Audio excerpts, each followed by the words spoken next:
नमस्कार, मैं शंभू कुमार सिंह और आप देख रहे हैं नेशनल दस्तक। आज की सबसे बड़ी खबर है, किसान आंदोलन को सरकार जानबूझकर आगे चलाना चाहती है। सरकार नहीं चाहती है कि किसान आंदोलन रुके, किसान आंदोलन अभी चले। क्यों, इसकी वजह क्या है वो बताऊंगा। वजह ठीक वैसे ही है जैसे शाहीन बाग के आंदोलन को सरकार आगे बढ़ाना चाहती थी, क्योंकि दिल्ली का चुनाव था। वो सरकार चाहती थी, बीजेपी चाहती थी कि हिंदू मुस्लिम का पोलराइजेशन हो, और इसलिए शाहीन बाग आंदोलन को आगे चलाया गया। लेकिन जैसे ही दिल्ली का चुनाव खत्म हो गया, बीजेपी हार गई, उसके बाद दंगे भड़का दिए गए, लोग मार दिए गए। उसके बाद कोरोना आ गया तो सीए एनआरसी का आंदोलन खत्म हो गया। दूसरी बड़ी खबर है, अर्नब गोस्वामी के चैट से किन किन मंत्रियों पर गाज गिरेगी, बीजेपी के कौन कौन नेता फंसेंगे, ये सबसे बड़ी खबर आपको बताऊंगा। तीसरी बड़ी खबर है कि क्या अब ये साफ हो गया है कि सरकार जो है वो पूरी तरह से फंस चुकी है और सरकार के पास अब किसान आंदोलन के अलावा बचने का कोई रास्ता नहीं है, और कहां सरकार फंस रही है। और अब भी मीडिया की जो भूमिका है वो बहुत ही संदिग्ध है। तो मैं इन तमाम बड़ी खबरों पर बात करूंगा, लेकिन उससे पहले आपको अखबार टेलीविजन के लिए आज क्या बड़ी खबर है वो मैं बता दूं। उत्तर पूर्वी दिल्ली में जहां दंगे हुए थे, बीजेपी वहीं से चंदा जुटाएगी, तो हिंदू मुस्लिम कार्ड बीजेपी हमेशा खेलती रहेगी।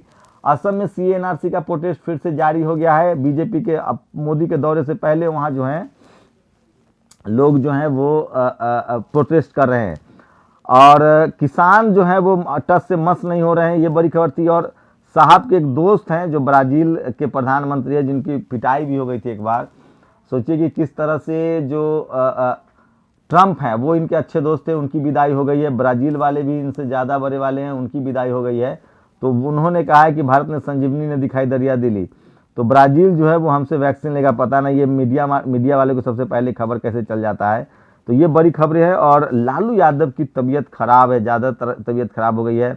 बहुजन समाज के लिहाज से ये भी एक बड़ी खबर है जो आपको समझना चाहिए कि किस तरह से उनको पॉलिटिकली बदनाम किया गया और अब उनकी तबीयत खराब है। तो ये बड़ी खबर थी। लेकिन सबसे बड़ी खबर जो गोली वाला मसला, गोली क्यों आया है, सरकार का क्या एजेंडा है, सरकार की क्या मंशा है, वो भी बताऊंगा। गोली चलाने के पीछे का सच क्या है, किन के इशारे पर ये सब हो रहा है, कहाँ से इसके तार जुड़ रहे हैं, वो भी बहुत ही ज़्यादा जरूरी है आपसे बात करने के लिए। तो चलिए आपसे सारे मुद्दों पर आ जाते हैं। सबसे पहले अर्नब गोस्वामी के चैट में जिन साफ हुआ था कि मंत्री उनके पैकेट में हैं। शपथ का, ये गोपनीयता की शपथ का उल्लंघन है। जब भी मंत्री कोई भी सरकारी अधिकारी शपथ लेता है तो वो गोपनीयता की शपथ लेता है कि वो अपने फैसले के बारे में पहले से किसी को नहीं बताएगा, जिससे उसको लाभ हो या नुकसान हो। लेकिन अर्नब गोस्वामी से साफ है कि उनके फैसलों की जानकारी लोगों की थी। तो मैं आपको बता दूं कि इससे पार्लियामेंट सेशन 29 जनवरी से बजट सेशन चल रहा है, इसमें इस बात पर चर्चा हो सकती है, बहस हो सकती है। अर्नब गोस्वामी की भी मुश्किल बढ़ सकती है। सूत्र बताते हैं कि बीजेपी के तमाम बड़े नेता जो हैं वो अर्नब गोस्वामी से अब कन्नी काट रहे हैं, उनका फ़ोन कॉल नहीं उठा रहे हैं, उनसे बात नहीं कर रहे हैं। तो ये तो साफ है। दूसरी सबसे बड़ी खबर है कि किसानों का जो आंदोलन है उस पर एक गोली चलाने वाला पकड़ा गया। किसान का कहना है कि गोली चलाना चाहता था, उसने खुद कहा है कि मैं गोली चलाना चाहता था। शाहीन बाग में इसी तरह की चीज़ें हुई थी। 2 गोली चलाने वाले लोग पकड़े गए थे, दोनों, एक तो बीजेपी में बाद में शामिल हो गए थे, दूसरे को ज्वाइंट मिल गई थी। तो क्या किसान आंदोलन को हिंसक बनाने की कोशिश है, ये सरकार की कोशिश है। अमित शाह और मोदी का ट्रैक रिकॉर्ड देखें तो कॉन्स्पिरेसी के मास्टरमाइंड रहे हैं वो, और लोग उन पर भरोसा नहीं करते हैं। काफ़ी कॉन्स्पिरेसी हैं। तो क्या किसान आंदोलन को जानबूझकर भड़काया जा रहा है, इसको बदनाम करने की कोशिश हो रही है कि ताकि हिंसा भी भड़क जाए, लोगों का जो सिंपैथी मिल रहा है वो मिल जाए और मीडिया को बदनाम करने के। कल मुझे एक शख्स बता रहे थे कि किसान आंदोलन को इसलिए लंबा किया जा रहा है ताकि ट्रैक्टर आंदोलन तक पहुँचे, किसान दिल्ली में घुसने की कोशिश करे, तोड़फोड़ हो, आगजनी हो या मारपीट हो, लाठी डंडे चले, और सरकार को मौका मिल जाए कि ये लोग हिंसक हैं, ताकि बाकी लोगों को उनको सिंपथाइज करे जो अभी तक किसानों के साथ हैं।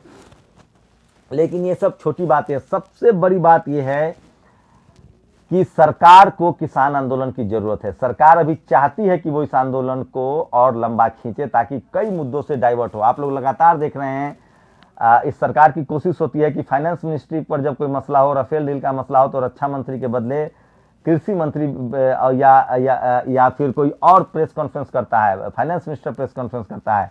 जब कोई और मसला हो, मंत्री जिसका होता है उसके अलग जाके लोग बातचीत करते रहते हैं।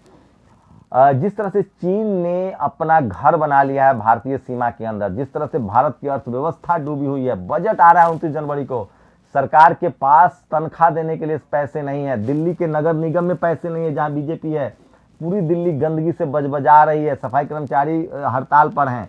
उसी तरह से केंद्र सरकार का बजट खाली है, 3 लाख करोड़ का इन्होंने एनपीए किया है, नॉन प्रॉफिट एसेट्स किया है, बड़े बड़े बिजनेसमैन को इन्होंने फायदा पहुंचाया है, उनके लोन माफ किए गए हैं, राइट ऑफ किए गए हैं, बैंकों का एनपीए बढ़ता जा रहा है। बजट में कुछ भी दिखाने के लिए नहीं है, सिर्फ जो नए तरह की नौटंकी है कि हम सूटकेस में नहीं लाल कपड़े में बजट ले जाएंगे।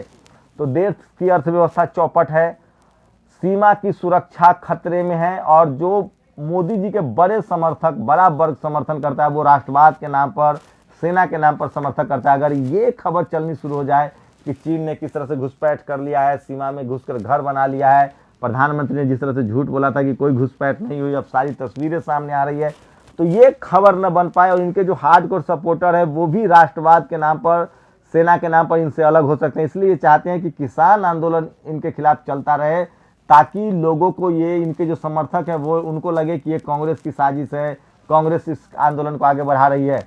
तो इसीलिए सरकार चाहती है कि ये आंदोलन थोड़ा लंबा खींचे ताकि बाकी मुद्दों से लोगों का ध्यान हट जाए। मैं किसान आंदोलन के खिलाफ बात नहीं कर रहा हूं, मैं सिर्फ ये कह रहा हूं कि किसान आंदोलन बहुत जरूरी है। सरकार को पता नहीं था कि इतना बड़ा आंदोलन होगा। शुरुआत में सरकार चाहती थी कि खत्म हो जाए, लेकिन अब सरकार का जो रवैया है वो चाहती है कि आंदोलन थोड़ा चले ताकि दूसरे मुद्दों से ध्यान भटक जाए। चाइना वाला बड़ा मसला है, देश में घुसपैठ है, राष्ट्रीय सुरक्षा का मामला है, सीमा सुरक्षा का मामला है, राष्ट्र की संप्रभुता का मामला है। इसके बाद किस तरह से सरकार उधर ध्यान नहीं दे रही है। हो सकता है किसी दिन कह दिया जाए कि भैया हम तो किसान आंदोलन में फंसे हुए थे, हमारा ध्यान नहीं गया उस तरफ। आर्थिक रूप से देश की बहुत बुरी स्थिति है, बेरोजगारी चरम पर है, राजकोष है वो खाली है, पीएम केयर्स का हिसाब नहीं दिया जा रहा है, तो उस मसले को भी ध्यान से भटकाया जा रहा है। तो ये समझिए कि किस तरह की कोशिश हो रही है। वही कोशिश लगातार हिंदू मुस्लिम को, लेकिन किसान आंदोलन से सरकार को जितना फायदा हो रहा है उतना नुकसान भी हो रहा है। हिंदू मुस्लिम का एजेंडा गायब हो गया है, इनका जाति धर्म का एजेंडा गायब हो गया है, लोगों में भाईचारा एकजुटता बढ़ी है। तो किसान आंदोलन से अगर बीजेपी सोच रही कि फायदा होगा तो मुश्किल है। 18 महीने का जो पोस्टपोन प्लान दिया था उसको भी वो नहीं मान रहे हैं। उनको लगता है कि बिहार, बंगाल, यूपी और बंगाल चुनाव हो, तमिलनाडु चुनाव हो, पंजाब चुनाव है, 4 राज्यों में चुनाव है। इन चुनावों को देखते हुए बीजेपी चाहती है कि मामला सस्पेंड हो जाता है, लेकिन ऐसा नहीं हो रहा है। तो किसान कमर कस चुके हैं, सबकी नज़र अब 26 जनवरी पर है। 30,000 ट्रैक्टर तो फिर से हरियाणा किसान से निकले हैं। लगभग चारों बॉर्डर के हिसाब से आप देख ले तो लाखों ट्रैक्टर जो हैं वो सीमा पर हैं। अगर वो दिल्ली की तरफ कूच करते हैं तो सरकार के लिए बड़ी मुश्किल होगी, बहुत किरकिरी होगी। आप लोग की क्या प्रतिक्रिया है? क्या गोली चलाने वाला जो शख्स जिस तरह से बोल रहा है कि उसे एक एसएचओ ने भेजा था, क्या आप उससे सहमत हैं? क्या ये सरकार की कॉन्स्पिरेसी है? प्रधानमंत्री और अमित शाह का जो कैरेक्टर रहा है वो पॉलिटिकल कॉन्स्पिरेसी करने का रहा है। वो जीते हुए विधायक को खरीदने में माहिर रहे हैं, सरकार तोड़मोड़ में माहिर है, उनके राज्य में, उनके शासनकाल में दंगे होते रहे हैं, कई बार उन पर कंप्लेन भी हुए हैं, एफआईआर तक दर्ज हुई है, जेल तक गए अमित शाह। तो क्या पुलिस के जो आरोपी पकड़ा गया है उसका कहना है कि हमें एक एसएचओ, एक पुलिस वाले ने भेजा था। दिल्ली पुलिस किनके हाथ में आती है वो आप सब जानते हैं। गोली चलाने का ट्रेंड भी पुराना है। तो ये वो तमाम बड़ी बातें हैं जो लोग सोशल मीडिया पर डिस्कस कर रहे हैं। इसलिए मैं बार बार कहता हूं कि सोशल मीडिया ही बहुजन मीडिया है, सोशल मीडिया ही सच्चा मीडिया है। इन तमाम कॉन्स्पिरेसी में आपको क्या झूठ लगता है, क्या सच लगता है? अपनी प्रतिक्रिया आप जरूर दीजिए। वहीं अमेरिका के राष्ट्रपति ने लगातार कुछ बड़े फैसले लिए हैं जो चौंकाने वाले हैं और खासकर कट्टरपंथियों के खिलाफ हैं। मुसलमानों को वो वीजा देना शुरू कर चुके हैं, 5 लाख भारतीयों को वो वीजा नागरिकता देने वाले हैं। तो ये वो तमाम फैसले हैं जो सरकार के लिए, सोचिए कि भारत सरकार किस तरह से ट्रंप के साथ मिली हुई थी जबकि भारत का बड़ा नुकसान हो रहा था। तो ये समझने वाली बात होगी कि चीज़ें बदल रही हैं और देश में जो लगातार हिंदू मुस्लिम की कोशिश हो रही थी वो फेल हो रहा है, और तमाम जो शोषित, वंचित, बेरोजगार, गरीब, लाचार लोग हैं वो धर्म और जाति से ऊपर उठकर एकजुट हो रहे हैं। ये सरकार के लिए खतरे की घंटी है। लेकिन मैं फिर कह रहा हूँ, जब भी चुनी हुई सरकार तानाशाही की तरफ बढ़ती है तो बहुत ज़्यादा जुल्म होता है, लोगों को गिरफ्तारियां होती हैं, बोलने वालों पर हमले होते हैं। तो आपको क्या लगता है? अपनी प्रतिक्रिया जरूर दीजिए। पहले ही पुलवामा को लेकर अब लोग, शंकर सिंह बघेला हो या उद्धव ठाकरे हो, उन्होंने कहा है कि ये सरकार की कॉन्स्पिरेसी है। आप लोग की क्या प्रतिक्रिया? अपनी प्रतिक्रिया जरूर दीजिए। शुक्रिया।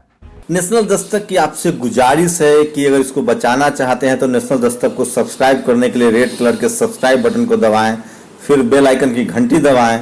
नेशनल दस्तक को बचाने के लिए बहुत जरूरी है कि हर खबर को शेयर करें, लाइक करें, कमेंट जरूर करें।